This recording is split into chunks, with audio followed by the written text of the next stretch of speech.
It is February 2022. Russia has just crossed the border into Ukraine. Over in Warsaw, the Polish government looks at the map, watches the Russian army advancing, and realizes they have to do something immediately. So they empty their own military reserves, sending hundreds of their own tanks directly to the Ukrainian front to help stop the bleed.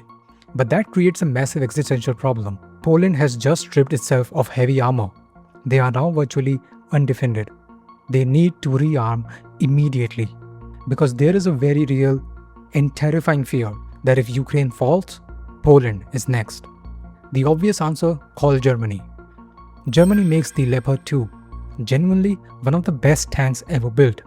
It is the tank that has been the backbone of half of NATO's European militaries for over 40 years. But when Poland calls, they hit a wall.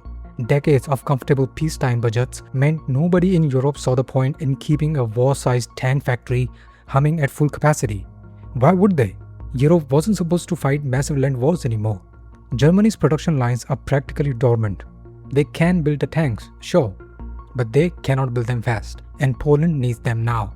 So, desperate for heavy armor and on a ticking clock, Poland turns away from its European neighbors and looks 5,000 miles away to a country a year earlier nobody would have ever thought of: South Korea.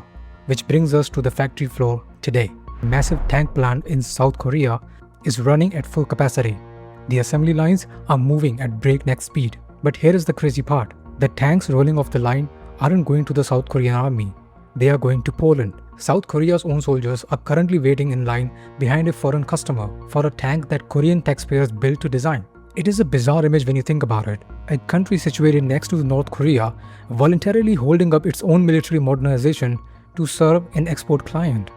But it's happening for a reason. Because this isn't actually a story about defense. It is the visible tip of a much larger iceberg.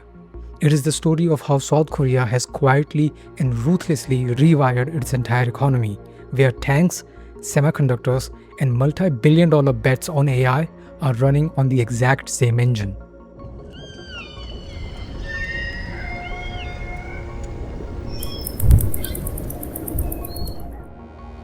So let's start by looking at the numbers. South Korea's annual exports just breached a historic threshold, crashing past $700 billion for the first time in history, reaching past $709 billion, leaving the country with a massive $78 billion trade surplus. Let's look at one of the biggest chunks of the export pie: defense. Throughout the early 2000s, South Korea's military exports were a total afterthought, hovering around a modest $150 million to $500 million a year. They were just a rounding error. But fast forward to 2025 and that number has exploded to over $15.4 billion, and it is expected to reach $26 billion for 2026, 60 times increase over their historic baseline. This hyper growth didn't happen by accident. It was driven by a state-backed industrial complex dominated by four corporate titans: Hanwha, Hyundai Rotem, KAI, and LIG Next One.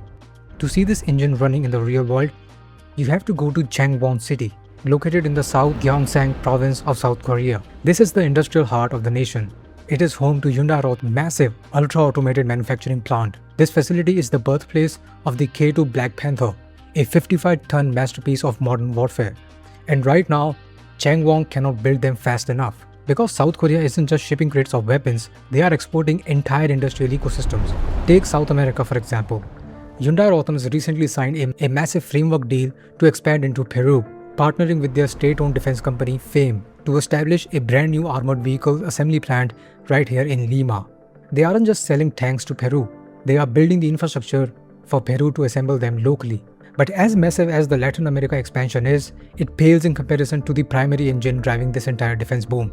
Right now, a staggering 46% of South Korea's entire defense exports go to just one single country: Poland.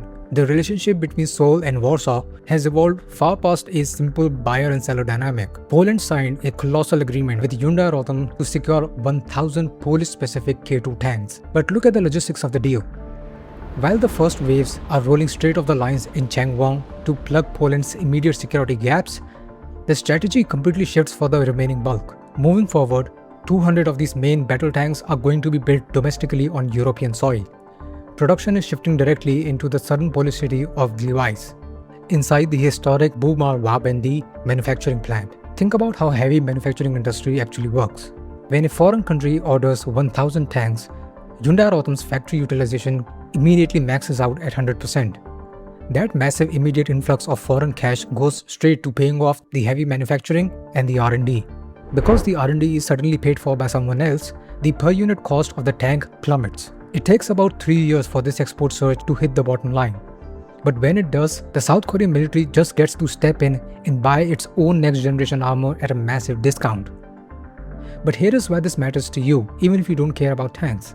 This hyper-aggressive, scale on someone else's dime logic, it isn't just a defense strategy. It is the exact same structural playbook South Korea is quietly unleashing right now to take over the global AI and semiconductor supply chain.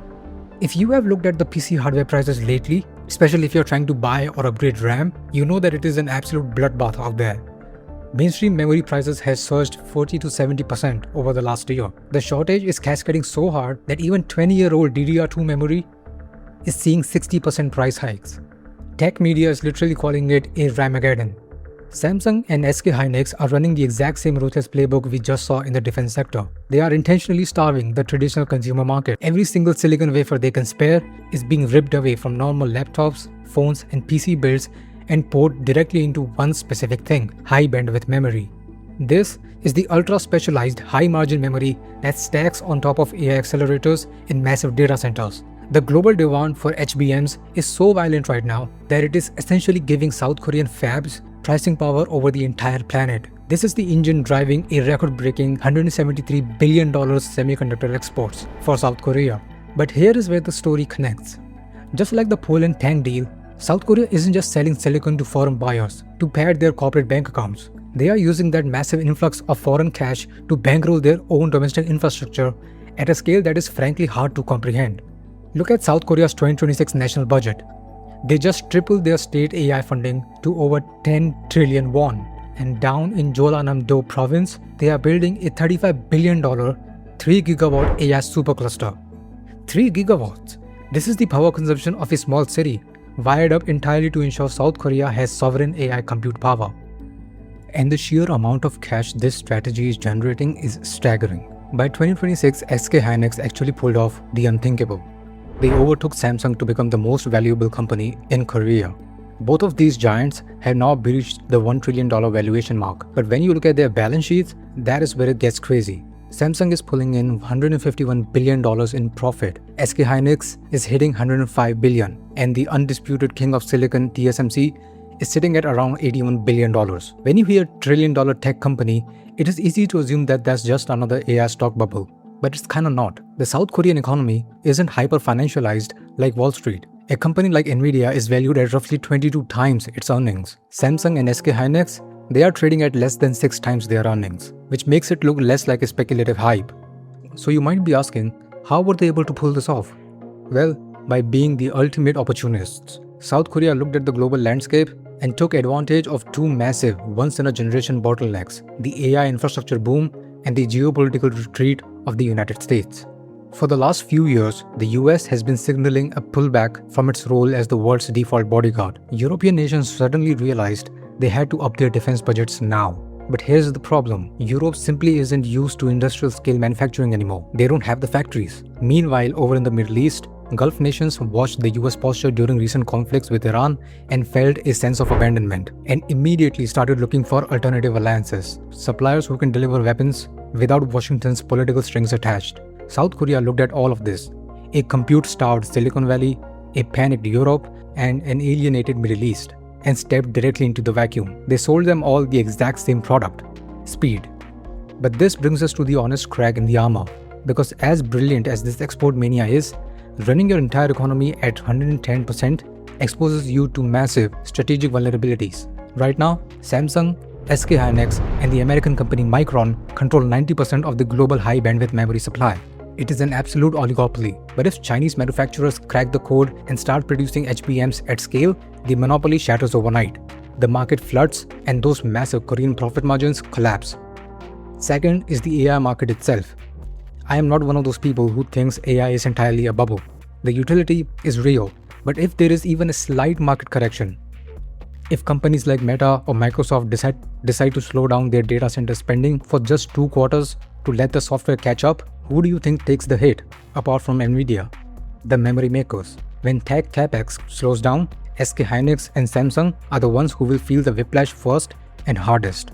South Korea has brilliantly taken advantage of the leverage handed to them by a turbulent, unstable global environment and a hungry, infrastructure-heavy AI industry. They looked at a panicked world that suddenly needed hardware and sold them the one thing nobody else could provide: reliable products at scale. What happens to this strategy 2, 3 or 5 years from now? What happens when Europe finally rebuilds its own defense industrial base? Or when the AI data center build-out eventually cools off? Honestly, nobody can tell. But for now, they seem to have completely won the export game. That's it for this video. I tried my best to condense South Korea's massive industrial strategy into a 10-minute video. If you liked what you saw, make sure to hit that subscribe button. It really motivates me to keep making these videos. Thank you so much for watching, and I'll see you guys later.